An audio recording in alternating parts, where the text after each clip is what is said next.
গাজীপুরের আসাদুজ্জামান তুহিন কথা শেষ করছি ইনশাআল্লাহ।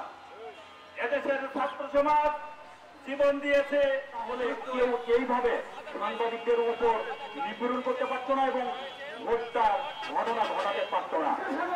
আপনারা কিসের মুক্ত স্বাধীনতা বলছেন? এই ধরনের ন্যাক্কারজনক ঘটনা যাতে আগামীতে না ঘটে সেই জন্য আমি বর্তমান সরকারের প্রতি একই সাথে পলাশবাড়িতে যদি কোনো সত্য ন্যায়ের পথে চলার কারণে অসত্য অন্যায় যারা করে, সন্ত্রাসী যারা, তারা তাদেরকে নির্যাতন করে হত্যা করছে এবং এটা অত্যন্ত খারাপ জিনিস এবং দেশের আইন শৃঙ্খলাকে তারা হাতে তুলে নিয়েছে। সুতরাং এই মব জাস্টিসের বিরুদ্ধে আজকের এই প্রতিবাদ।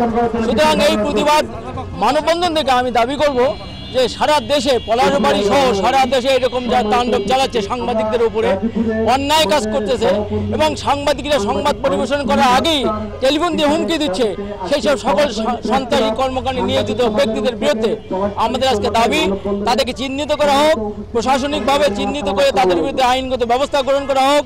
বিশেষ করে আসাদুজ্জামান তুহিন হত্যাকাণ্ডের যারা গডফাদার তাদেরকে গ্রেপ্তার করে দৃষ্টান্তমূলক শাস্তির দাবি করছে। 12 বছর অতিবাহিত হলো, এখন পর্যন্ত সাগররণী হত্যাকাণ্ডের কোনো কুল উদ্ঘাটন করতে পারেনি। সম্প্রতি গাজীপুরে তুহিন হত্যাকাণ্ডের যে নির্মমতা, সাধারণ মানুষ নির্বাক হয়ে গেছে। আজকে সাংবাদিক সমাজ শঙ্কিত। আমরা এর প্রতিবাদে আজকে মানববন্ধন করছি। অবিলম্বে যাদেরকে গ্রেপ্তার করা হয়েছে তাদের দৃষ্টান্তমূলক শাস্তি এবং নেপথ্যে যারা আছে তাদেরকে গ্রেপ্তার করতে হবে এবং সঠিক ঘটনা উদ্ঘাটন করে বিচারের মুখোমুখি করতে হবে। সাংবাদিকতা পেশা নিয়ে আমরা দুশ্চিন্তায় আছি। আমাদের জীবনে কোনো নিরাপত্তা নাই। আমাদেরকে না বলে তারা আমাদের ফ্যামিলি পরিবারকে তারা হুমকি ধমকি প্রদান করেন। এই আতঙ্ক থেকে আমরা নিরাপত্তা চাই।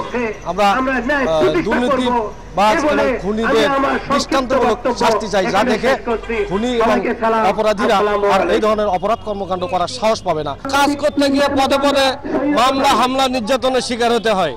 আমরা আসলে এরকম থাকতে চাই না। আমরা এর থেকে পরিত্রাণ পেতে চাই।